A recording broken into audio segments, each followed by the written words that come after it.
Shalom teman-teman dan juga benar, saya Tesalonika Gloria Dalita dan teman saya. Nama saya Melinia Fidirapi. Kami dari kelompok 3 yang akan presentasi dengan materi dunia dalam pandangan kitab Injil Sinoptik, tulisan Yohanes, Kisah Rasul, Paulus, dan Surat Ibrani. Nah, sekarang saya akan menjelaskan tentang kitab-kitab Injil Sinoptik. Nah, dalam kitab-kitab Injil Sinoptik, kata kosmos digunakan dalam pengertian planet bumi atau bumi secara materi. Misalnya pada waktu yang dikemukakan mengenai siksaan yang akan terjadi pada masa yang akan datang, yang belum pernah terjadi sejak awal mula. Bisa dilihat dalam Matius 24 ayat 21. Atau dalam pengertian dunia manusia, misalnya ayat-ayat yang mengemukakan istilah kerajaan-kerajaan dunia. Bisa dilihat dalam Matius 4 ayat 8 atau bangsa-bangsa dunia di Lukas 12 ayat 30. Tentu saja hal ini dapat mempunyai arti suatu sikap hidup yang materialistis. Materialistis itu artinya adalah pandangan yang berisi orientasi sikap, keyakinan, dan nilai-nilai hidup yang menekankan atau memerintah. Nah, seperti yang dikemukakan dalam Lukas 12 ayat 30 yang berbeda dengan sikap hidup yang mengutamakan kerajaan Allah, tapi dikatakan juga bahwa seluruh dunia ini merupakan tantangan sasaran pemerintah Injil. Bisa dilihat dalam Matius 28 ayat 19 dan Markus 16 ayat 15. Dalam perumpamaan tentang lalang di antara gandum yang diumpamakan ladang atau dunia di Matius 13 ayat 38, lagi pula dikatakan bahwa murid-murid harus menjadi terang di Matius 5 ayat 14. Karena itu kata dunia berarti suatu kebutuhan yang bersifat universal, dan dengan demikian merupakan suatu tantangan yang bersifat universal pula. Nah, setelah membahas adanya pengaruh iblis yang menguasai dunia manusia, kita akan membahas dunia roh. Ini adalah suatu sisi yang lain seringkali menyebabkan terjadinya pertentangan antara pendapat dunia modern dengan catatan PB. Dalam pandangan dunia modern, banyak orang berpendapat bahwa dunia roh tidak ada. Hal ini menyebabkan mereka mengambil kesimpulan bahwa para penulis PB telah menggolongkan di dalam kategori-kategori yang digunakan pada masa itu. Gejala-gejala yang ada pada saat sekarang ini dapat digambarkan dengan istilah-istilah psikologis. Memang tidak diragukan bahwa ada beberapa kasus dalam kitab-kitab Injil yang menyerupai beberapa kondisi psikiatrik. Psikiatrik itu adalah cabang khusus dari kesehatan yang melibatkan pemahaman atau penilaian atau perawatan serta kejiwaan. Nah, tetapi hal ini tidak dapat dipakai sebagai alasan untuk menghilangkan secara besar-besaran semua kasus pengusiran roh-roh jahat dari kitab-kitab Injil. Tidak ada ukuran bagi pandangan bahwa kepercayaan akan dunia roh itu sudah ketinggalan zaman, karena pertentangan antara yang baik dan yang jahat yang mempengaruhi kehidupan manusia itu haruslah diakui merupakan situasi yang menjadi tetap aktual. Apabila dalam kitab Injil semua hal berkaitan dengan pertentangan ini hilang, maka akan terjadi kesalahpahaman tentang misi Yesus. Nah, dalam kitab-kitab Injil Sinoptik terdapat begitu banyak kisah tentang pengusiran roh-roh jahat dari orang-orang yang dirasuk setan, karena itu penilaian yang benar mengenai pelayanan Yesus tidak dapat diberikan tanpa betul-betul memperhatikan kehadiran roh-roh jahat. Yesus masuk ke dalam suatu dunia mengakui adanya aktivitas roh-roh jahat yang bersifat bermusuh di mana-mana. Semua kejadian mengenai orang-orang yang kerasukan setan dalam kitab-kitab Injil Sinoptik dipandang secara contoh-contoh khusus dari aktivitas roh-roh jahat. Kadang-kadang roh-roh itu menyatakan sebagai roh jahat di Markus 1 ayat 23. Nah, atau yang sebagai yang jahat di Matius, bisa dilihat dalam Matius 12 ayat 45. Kadang-kadang roh-roh itu dinyatakan menurut akibat yang ditimbulkan oleh perbuatan mereka, seperti misalnya roh yang membisukan di dalam Markus 9 ayat 17, atau roh yang membutakan dan membisukan Matius 12 ayat 22. Contoh-contoh yang begitu banyak mengenai kejadian kerasukan setan dalam kitab-kitab Injil sinoptik. Kejadian-kejadian sebenarnya dalam kitab-kitab Injil terdapat beberapa yang jelas antara menderita penyakit dan kerasukan setan. Nah, bisa dilihat dalam Markus 1 ayat 32 dan 34, Lukas 13 ayat 32. Nah, lagi pula penyembuhan orang yang kerasukan setan hampir selalu dilakukan dengan cara memerintahkan agar roh jahat keluar dari si penderita dan si penderitaannya tinggal di dalam keadaan pasif. Yang berbeda sekali dengan penyembuhan orang yang menderita penyakit. Ada sesuatu hubungan yang erat antara konflik rohani Yesus dan kuasanya yang memerintah atas roh-roh jahat. Kita menarik kesimpulan bahwa terlalu banyak mengenai seluk-beluk keberadaan dunia roh-roh jahat. Kitab-kitab Injil bukanlah kitab uraian mengenai penyakit-penyakit mental atau mengenai hal-hal yang tentang roh jahat, tetapi merupakan kitab yang membahas apa yang sebenarnya terjadi pada waktu Yesus melayani keperluan orang-orang. Tujuan yang penting bukanlah untuk menunjukkan bahwa Yesus memiliki kuasa untuk mengusir roh jahat, namun untuk memperlihatkan dengan jelas bahwa kebaikan sempurna pasti dapat membangkitkan tindakan melawan kuasa-kuasa yang jahat, yang mau tidak mau harus menyeret di hadapan kuasa yang lebih tinggi. Hal ini jauh lebih penting daripada hanya sekedar mengusir roh jahat, karena orang-orang lain pun dapat melakukan pengusiran roh jahat, misalnya orang-orang Yahudi. Saya akan membahas tentang tulisan-tulisan Yohanes.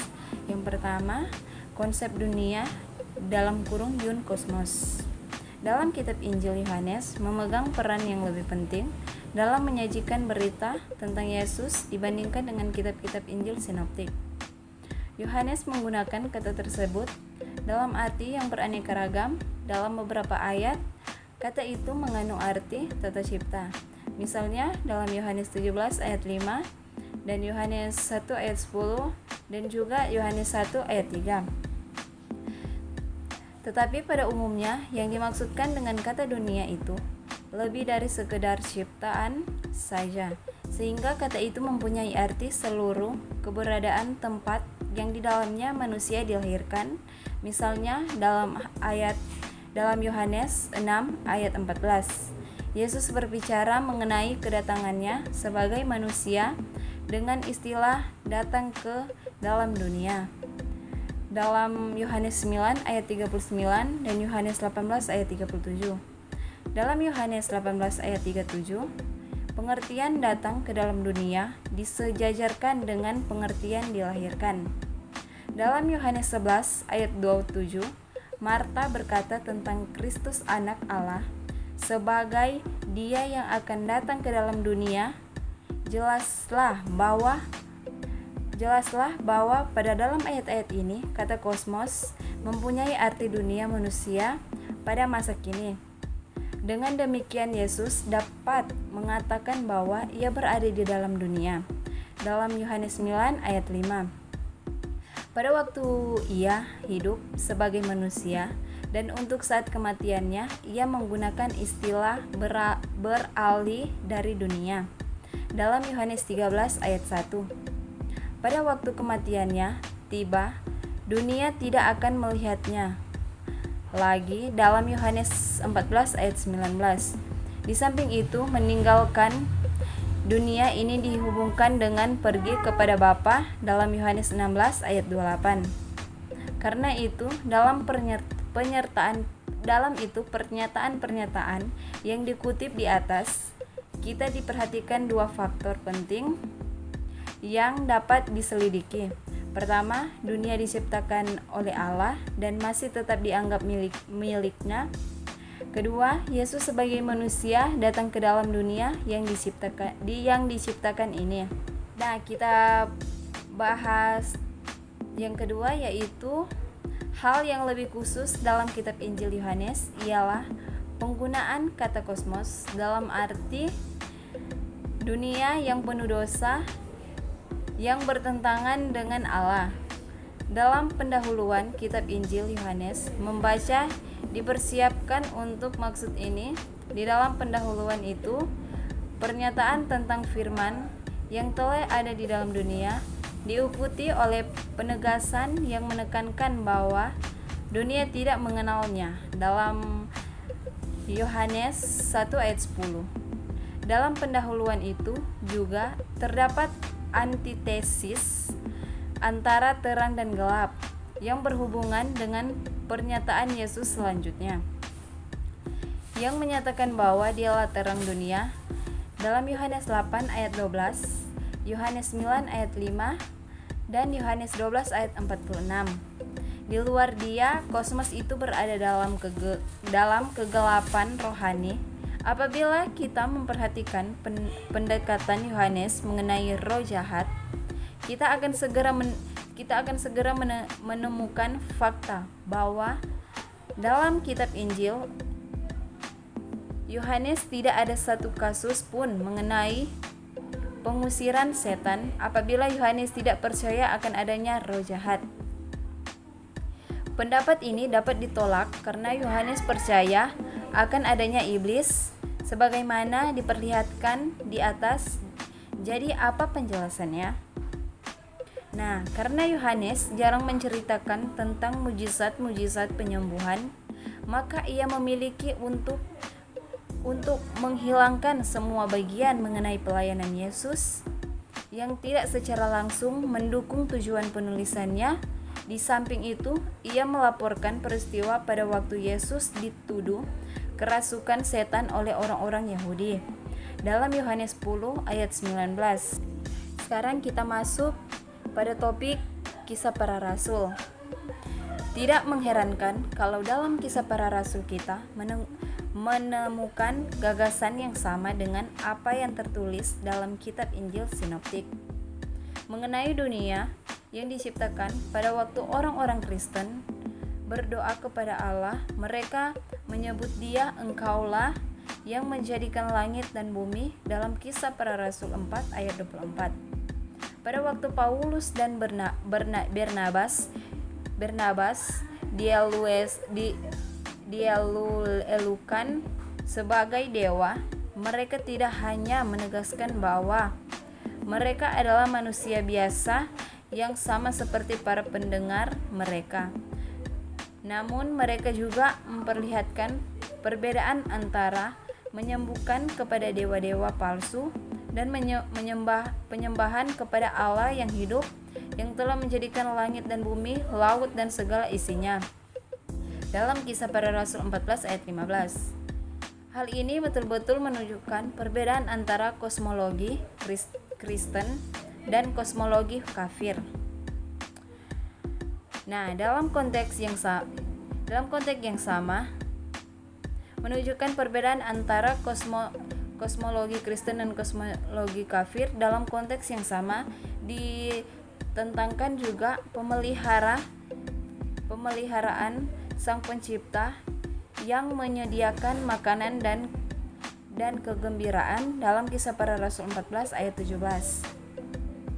Kuasanya atas sejarah terlihat dengan izinnya bangsa-bangsa untuk menuruti jalan mereka masing-masing. Bahkan dalam pemberitaan firman yang ditujukan kepada orang-orang kafir. Paulus sudah menganggap sebagai hal yang benar bahwa kekuasaan Allah secara mutlak atas dalam semesta tidak dapat diragukan. Nah, baik, saya akan melanjutkan tentang mengenai Paulus. Nah, Paulus sangat berpegang pada PL, maka tidaklah mengherankan bila sependapat dengan orang-orang Ibrani mengenai dunia. Dalam beberapa ayat kosmos diartikan sebagai bumi seperti dalam Roma 1 ayat 20 yang menyebutkan tentang penciptaan dunia. Pandangan Paulus tentang penciptaan ialah bahwa Allah sendiri yang menciptakan segala sesuatu. Bisa dilihat dalam Roma 1 ayat 25, Efesus 3 ayat 9. Namun lebih lanjut ia menghubungkan Kristus juga dalam penciptaan, yaitu sebagai pelaku dalam penciptaan di Kolose 1 ayat 15. Nah, dalam hal ini pemikiran Paulus sejalan dengan pandangan yang terdapat dalam Yohanes 1 ayat 3. dan Ibrani 1 ayat 3, sesungguhnya Paulus memandang ciptaan itu bukan saja sebagai sesuatu yang diciptakan oleh Kristus, tetapi juga diciptakan oleh Dia. Paulus memandang bumi berpusat pada Kristus, bukan pada manusia. Karena itu kosmos sering diartikan lingkungan hidup manusia, seperti misalnya dalam 1 Timotius 6 ayat 7. Kita tidak membawa sesuatu apa ke dalam dunia. Paulus juga menyebutkan tentang bermacam-macam bahasa di dunia di 1 Korintus 1, 1 Korintus 14 ayat 10, yaitu dalam arti penggunaan kosmos dalam arti dunia manusia ini merupakan ciri khas PB. Arti inilah yang paling dimaksudkan oleh Paulus pada waktu ia berbicara tentang Kristus yang datang ke dunia untuk menyelamatkan orang berdosa di 1 Timotius 1 ayat 15, atau pada waktu ia berbicara mengenai perilaku dirinya dan kawan-kawannya di dunia ini di Korintus 1 ayat 12. Demikianlah pula ia membicarakan mengenai dosa yang telah masuk dalam dunia di Roma 5 ayat 12. Ia penggunaan kosmos dalam arti dunia manusia merupakan ciri khas PB. Selanjutnya kita akan memperhatikan pemikiran Paulus tentang iblis. Sekali lagi tidak diragukan bahwa ia benar-benar sadar akan kebenaran alat kejahatan ini. Berbicara mengenai hal ini, ia menggunakan dua istilah, yaitu Satanas dan Diabolos. Nah, apapun yang dikatakan terdahulu mengenai riwayat iblis, surat-surat Paulus seperti juga kitab-kitab Injil menunjukkan bahwa iblis adalah penjelmaan dari menentang kehendak dan maksud Allah. Iblis dipandang sebagai penghalang misi para rasul, bisa dilihat dalam 1 Tesalonika 2 ayat 18. Nah, dari materi yang saya jelaskan tadi disimpulkan bahwa yang pertama, Kristus datang di dalam dunia yang dipandang begitu dikuasai oleh kuasa-kuasa yang jahat, sehingga penguasa-penguasa hanya dapat dianggap sebagai alat-alat mereka. Nah, hal ini tidak berarti bahwa Paulus menyangkal kemungkinan adanya penguasa-penguasa yang baik. Pendapat Paulus ialah bahwa pada umumnya kekuatan rohani yang berkuasa berada di belakang penguasa-penguasa dunia. Jelaslah bahwa dalam 2 Korintus 4 ayat 4 Paulus menyebutkan iblis sebagai ilahi zaman ini, secara tegas menunjukkan kekuatan iblis yang berkuasa di belakang hal-hal dunia. Yang kedua itu dinyatakan secara langsung bahwa pemerintah adalah milik Allah yang berkuasanya hanya dapat dijalankan oleh manusia sebagai wakil Allah. Nah, jika dijalankan oleh manusia secara mutlak, yaitu terlepas dari Allah, maka pemerintahan itu langsung menjadi alat dari kekuatan roh-roh jahat. Yang ketiga itu satu-satunya jalan keluar yang nyata dari cengkeraman ini ialah melalui Kristus yang memiliki kuasa lebih besar daripada kekuatan-kekuatan lawannya. Nah, sekarang kita masuk di surat Ibrani. Nah, penulis surat ini mempunyai kepercayaan yang kuat terhadap ajaran PL tentang penciptaan. Dia menggunakan dua kata yang berbeda untuk menggambarkan penciptaan itu, yaitu kosmos dan aion. Nah, dalam bentuk jamak ini kata kosmos kadang-kadang digunakan untuk menggambarkan dunia manusia, seperti ketika dikatakan bahwa Kristus masuk ke dunia dan dibawa dunia tidak layak bagi pahlawan-pahlawan iman. Nah, dalam surat Ibrani kata aion terdapat dalam dunia bagian yang menyebutkan tentang penciptaan. Penulisan mulai dengan konsep luhur tentang Kristus sebagai pencipta di Ibrani 1 ayat 2 yang menopang segala yang ada dengan firman-Nya yang penuh kekuasaan di Ibrani 1 ayat 3. Nah, inilah yang dapat kita sebut sebagai kosmologi yang kristologis. Nah, pandangan yang sama mungkin terdapat dalam Ibrani 2 ayat 10, meskipun dia yang baginya dan olehnya segala sesuatunya dijadikan. Dalam konteks ini sangat mungkin ditujukan pada Allah. Nah, penulisan surat ini menerima karya Allah dalam penciptaan tanpa berusaha membuktikannya sesungguhnya. Ia mengakui bahwa pemahaman manusia akan kejadian penciptaan itu adalah tindakan iman di Ibrani 11 ayat 13. Perlu diperhatikan bahwa yang dikatakan di sini ialah firman yang menjadikan sama halnya dengan Ibrani 1 ayat 3 yang menekankan firman yang menopang.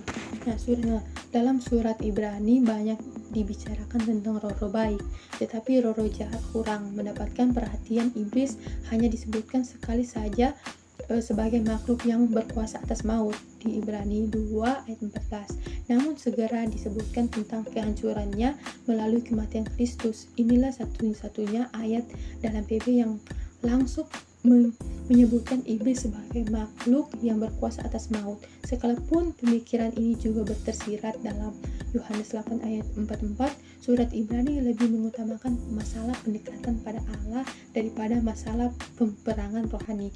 Penulisan memusatkan perhatian pada kebutuhan manusia dan jawaban Allah, tanpa memperhatikan bahwa 2 kali ia menyebutkan tentang pencobaan Yesus di Ibrani 2 ayat 18 dan 4 ayat 15, tanpa menyebutkan siapa yang mencobai, walaupun tentu saja ia tahu siapa sumber pencobaan itu. Pendekatannya lebih bersifat praktis daripada spekulatif. Nah, dalam pembahasan kami tadi kita telah melihat banyak persamaan di antara berbagai penulisan PB mengenai dunia secara materi dan rohani. Secara umum, mereka yakin bahwa kosmos ini adalah dunia milik Allah. Namun dunia ini berada dalam pengaruh si jahat, sehingga kata dunia dapat digunakan untuk umat manusia yang bermusuhan dengan Allah. Dengan demikian, tak dapat dielakkan adanya suatu kesan Allah. Dengan demikian, tidak dapat dielakkan adanya suatu kesan dualisme, tetapi dualisme itu tidak pernah bersifat metafisik, melainkan hanya bersifat etis saja. Kesan ini paling jelas muncul dalam tulisan-tulisan Yohanes dan Paulus. Terdapat pula persepakatan pendapat bahwa kuasa-kuasa roh memiliki pengaruh yang kuat, melainkan malaikat yang baik disebut dalam banyak kitab PB, dan pembahasan tentang dunia menurut PB tidak lengkap tanpa pembahasan tentang malaikat-malaikat itu.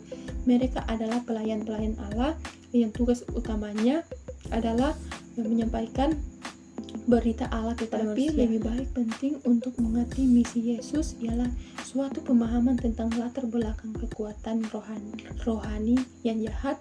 Roh-roh yang jahat banyak dibicarakan dalam PB, dan kegiatan-kegiatan roh itu bermusuhan dengan penyebaran Injil. Kekuatan-kekuatan dahsyat dikerahkan untuk melawan kuasa roh Allah. Selalu terdapat bukti adanya bentrokan antara Allah dengan iblis, walaupun hasil akhirnya selalu pasti. Apa yang masih merupakan bayangan-bayangan dalam kitab-kitab PB lainnya akhirnya terungkap dengan jelas dalam kitab Wahyu yang menyatakan bahwa iblis dibinasakan. Terima kasih.